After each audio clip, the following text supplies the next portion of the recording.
अगर आप भी 2026 में मुनाफा कमाना चाहते हो, आपको भी प्रॉफिट चाहिए, तो आप चांदी में भी इन्वेस्टमेंट कर सकते हो, पर अपनी समझदारी से। जानते वीडियो में, अगर आपको पूरा इंफॉर्मेशन चाहिए तो वीडियो पे एंड तक बने रहिए। वैसे दोस्तों, तो आज हम बात करने वाले सिल्वर यानी चांदी के बारे में, जहां पे आप अच्छा निवेश कर सकते हो और निवेश के बारे में सोच भी सकते हो, क्योंकि यहां पे कमाई स्मार्ट इन्वेस्टमेंट कर रहे हैं और कैसे आप सही तरीके से अपनी शुरुआत भी कर सकते हो, जहां पे बड़े इन्वेस्टर अपना पैसा इन्वेस्टमेंट करके सही टाइम पे प्रॉफिट लेके एग्जिट हो जाते हैं। और रिटेलर जैसे आप और हम जैसे जो रहते हैं इन्वेस्टर, उनको क्या होता है, प्रॉफिट नहीं होता है, वो गलत टाइम पे एंट्री लेते हैं या गलत टाइम पे एग्जिट कर लेते हैं। तो आपके लिए एक बढ़िया सा मौका है 2026 में, जिससे अपना स्मार्ट इन्वेस्टमेंट करके आप भी प्रॉफिट ले सकते हैं। तो चांदी में निवेश कैसे करेंगे? तो चांदी की कीमत तेजी से बढ़ रही है। आपने देखा होगा, कभी गोल्ड जैसे बढ़ रहा है, सिल्वर बढ़ रहा है, तो वैसे भी सिल्वर भी आप देख रहे हो, ऐसे सिल्वर मूवमेंट हो रहा है। अभी मान लीजिए उसका रेट भी मिनिमम 2 लाख रुपए का सिल्वर का प्राइस भी हो गया है। तो गाइज, जो एक्सपर्ट लोग हैं, जो इन्वेस्टमेंट करते हैं, और भविष्य में इन्वेस्टमेंट का रिटर्न भी आपको अच्छा खासा हो सकता है। तो आपने कई कीमत इतिहास में आप पहले भी आपने सुना होगा कि सिल्वर बढ़ रहा है, पर आपने इन्वेस्टमेंट नहीं किया होगा उस टाइम। जिस टाइम मान लीजिए गोल्ड का रेट मान लीजिए 50,000 रुपए का चल रहा है, सिल्वर का रेट मान लीजिए 50,000 रुपए का चल रहा है, 50,000 का रेट चल रहा होगा, आपने सोचा गोल्ड यहाँ से सिल्वर ऊपर नहीं जाएगा, आपने सोचा होगा सिल्वर यहाँ से अब नीचे आएगा। तो ऐसे ऐसे करके कितना चला गया, 80,000 चला गया। इसके बाद कितना गया, 1 लाख तक पहुंच गया। तो ऐसे मूवमेंट करके पहुंच जाता है, पर आपके पास स्ट्रेटेजी नहीं होती तो आप उसके अंदर इन्वेस्टमेंट नहीं कर पाते हो। तो और एक चीज और भी है, आप सिल्वर में डायरेक्ट इन्वेस्टमेंट भी नहीं कर सकते हो। सिल्वर का रेट भी बढ़ा है, जैसे मान लीजिए मैंने बताया कि 80,000 भी हो गया, जैसे 1 लाख का रेट हो गया।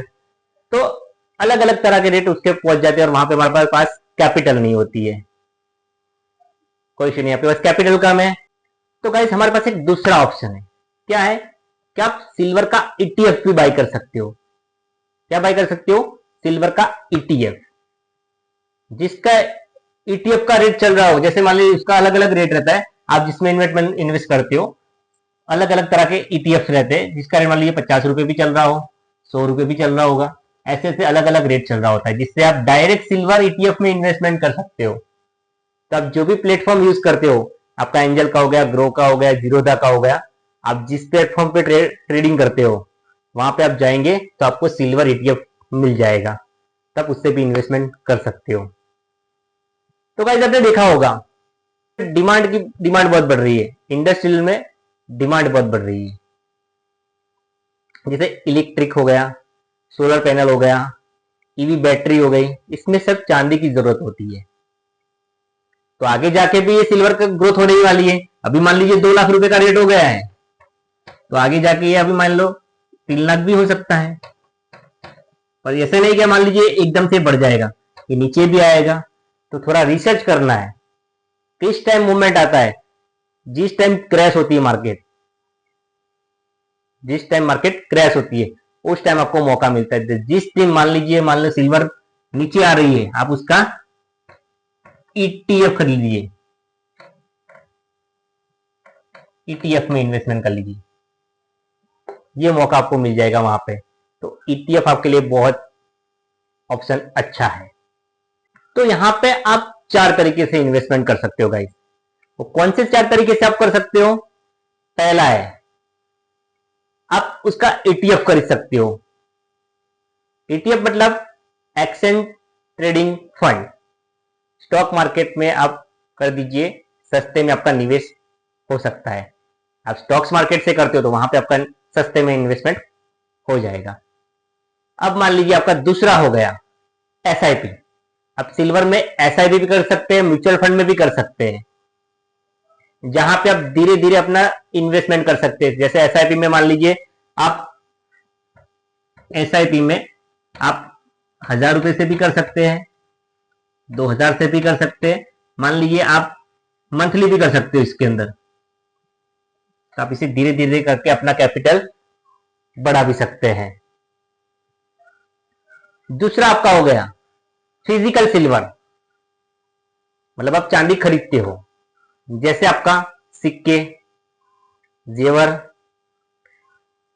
यही आपके एक इन्वेस्टमेंट हो सकती है, जिसको बोलते हैं आप फिजिकल।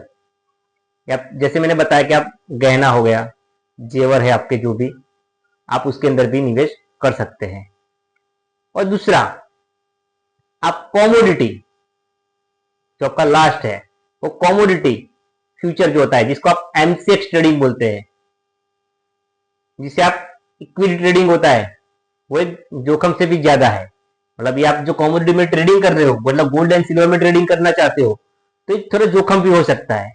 तो इससे आप बेटर है आप ईटीएफ में इन्वेस्टमेंट करें, या फिर एसआईपी में करें, या फिर आप म्यूचुअल फंड से करें।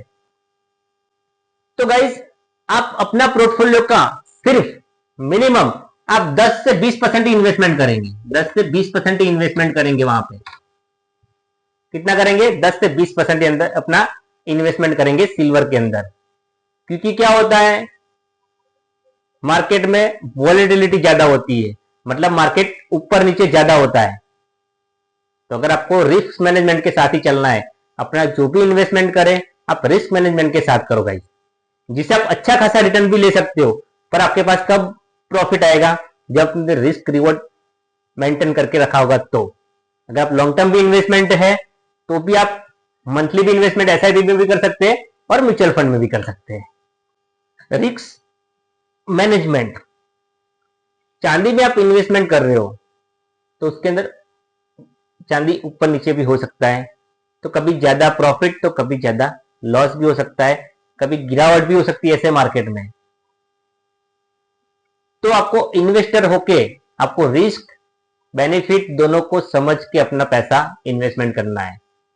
क्योंकि जहां पे आपको प्रॉफिट भी हो रहा है, मान लीजिए आपको प्रॉफिट तो हो रहा है, तो वहां पे आपको क्या रखना है? रिस्क भी रखना है। ये साथ में चला के आप लोग, ये चीज साथ में लेके चलनी है। रिस्क मैनेजमेंट अपना होना जरूरी है, तो आप अच्छा प्रॉफिट ले सकते हैं। अगर आप लॉन्ग टर्म इन्वेस्टर है तब चांदी में ईटीएफ थ्रू इन्वेस्टमेंट कर सकते हैं, तो इससे फायदा भी आपको हो सकता है। एक्सपर्ट जो लोग होते हैं, जो इन्वेस्टर बड़े होते हैं, वो लॉन्ग टर्म बहुत अच्छा व्यू रहता है, तो उसके अंदर आपका जोखिम भी कम रहता है, मतलब आपका लॉस भी आपको कम होता है। तब ईटीएफ थ्रू इन्वेस्टमेंट करो, या फिर आप म्यूचुअल फंड से भी करो। तीसरा मैंने जो बताया आपको एसआईपी, उससे भी अपनी इन्वेस्टमेंट कर सकते हो। अगर आपको ये वीडियो अच्छी लगी है तो लाइक, सब्सक्राइब और कमेंट सेक्शन में मुझे ये बताइएगा आप चांदी में इन्वेस्टमेंट कर रहे हैं या नहीं कर रहे हैं।